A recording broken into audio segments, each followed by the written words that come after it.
Have you ever thought why, after all your hard work and time, your workouts aren't giving you the results you want? Could the key to how fit you really are be hidden in the way you stand? We'll talk about how learning the right form can make your workouts much more effective, keep you from getting hurt, and help you reach your exercise goals. Are you ready to change the way you do things and see real results? Allow us to begin. You want to get stronger, fitter, leaner, and just look nice. You don't want to spend a lot of time at the gym. There's a chance you're not making the most of your exercise regimen. If you make the most of your workouts, you make it a really efficient workout in just 30 minutes and work out just a few times a week. First of all, I am not a certified trainer. I've read these tips elsewhere, and they seem to work well for me. Secondly, before beginning any new fitness regimen, you should always acquire medical clearance. Because this plan is really intense, you should definitely wait to try it until you've seen a doctor if you have a heart condition or any other ailment that could be harmed by hard exercise. Furthermore, it's crucial to begin an exercise program cautiously until your body has a chance to adjust.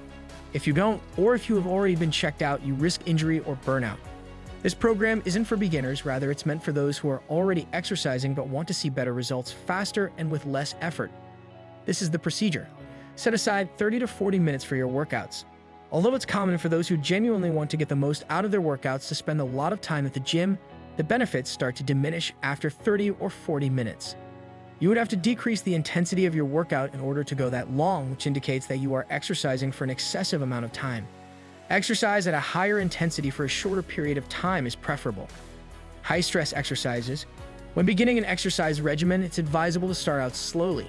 Build up your endurance for at least a month before attempting anything more strenuous, such as jogging or cycling. This entails moving at a pace that will allow you to speak without being out of breath. But once you have that foundation of endurance, increase the intensity to increase the workout's efficacy. Protein. Getting the protein that muscles require for rebuilding is something that many individuals overlook. You won't gain much benefit from your workout if you don't, as protein is necessary for muscle growth during both strength and aerobic exercises. Protein shakes made with soy or whey are what I advise. Aqua. Make sure you stay hydrated all day long. You can't really drink water straight before working out since your body needs a few hours to absorb it. Water consumption should become a habit throughout the day. Carbohydrates. Our body needs carbohydrates as its primary food source, despite what the low-carb trend might have you believe. You will either require carbohydrates after a tough workout, or you won't have enough energy. Make sure to include carbohydrates in your drink, or a banana is an excellent supply of the high glycemic, low-fiber carbohydrates you need for activity. Before and after a workout shake. It's ideal to consume a protein/carb smoothie right before and right after doing out. When you take it before working out, your muscles receive more amino acids, which provides them with the building blocks they require for training. The shake promotes muscular growth after exercise. 60 to 90 minutes after working out, have a modest meal high in protein and carbohydrates. A meal replacement snack might be suitable. Lifting slowly. Many people relax their muscles more rapidly after contracting them slowly. However, you are making the most of every movement if you lift gently in both directions. Elevate and descend to a count of 5 in either direction. More weight. It's advisable to begin with lighter weights when you're just starting out so you can concentrate on proper form. However, it's best to lift the largest weights you can lift with proper form once you've mastered it. Avoid sacrificing form in favor of large weights. It won't work. However, if you use heavier weights with proper form, you can get better results faster. It's a frequent misperception that people who want to bulk up only lift heavy weights. To failure, one set. Rather than performing 2 or 3 sets as many people do, get the most out of just one by using heavy weights until you are unable to maintain perfect form. Lifting to failure does not imply that your final few reps should be performed with a shaky or ineffective form. Complex workouts. Exercises that target several muscle areas at once can help you get the most out of your workout time, as opposed to isolating your muscles with movements like the bicep curl. A few movements could provide you with a full-body workout. The fact that your muscles are cooperating instead of acting alone as they would in the actual world is an additional advantage. Squats, deadlifts, lunges, push-ups, bench presses, military presses, rows, pull-ups, dips, and more are excellent compound workouts. Lifting balance. Exercises performed sitting down on one leg or on a Swiss exercise ball are less effective than those performed standing up on one leg or in some other manner stabilized position. These exercises work your core muscles since they need you to maintain your balance while lifting. As a result, your body becomes stronger overall and you can gradually lift greater weight. Select a cardiovascular workout you love. If you detest exercising, it's not enjoyable. Additionally, you won't do it for very long. Choose an enjoyable activity such as rowing, stairmaster, bicycling, hiking, swimming, walking, or running. You'll start to enjoy and look forward to exercising after the initial phase of getting acclimated to it. Stir it around. Avoid doing the same exercise program over an extended period of time since your body will adapt to the stress and you won't obtain the desired results. Alternate your strength training regimen every few weeks. It's preferable to cross-train for cardio than instance running every time. Excellent form.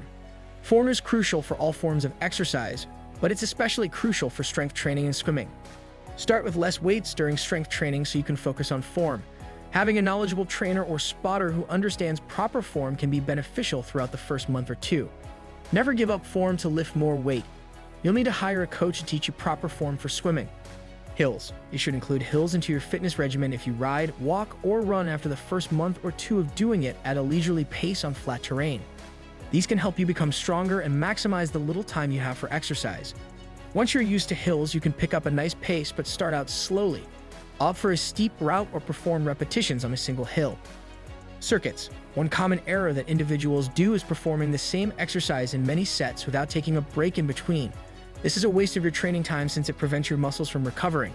Nevertheless, it's more efficient to go on to other exercises in a circuit so that you rest each muscle group rather than stopping between exercises after finishing one set and then resting before starting your second set. While you perform your strength training, this will provide you with a good cardio exercise.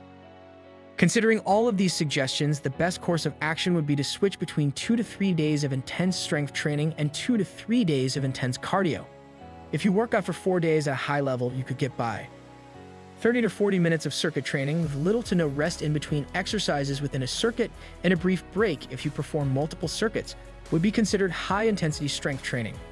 With compound movements like the squat, deadlift, pull-ups, good mornings, etc., and either standing or utilizing a Swiss ball to work on your core, the circuit should work your complete body.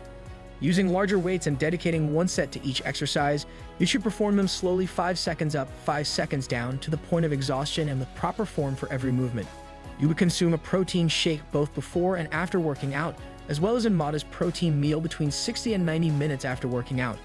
Water is essential for both kinds of exercise. I think you would appreciate the high-intensity cardio. Interval training would be performed at a pace that would prevent you from speaking, with brief pauses in between sets. You might use hills in some exercises. Recall that beginners should not attempt these intense workouts. Before performing the high-intensity cardio, you should establish an endurance base. You should also start with lesser weights and emphasize proper form. Don't miss out on more tips to elevate your fitness journey. Hit that subscribe button and turn on notifications for weekly insights that will help you reach your goals faster.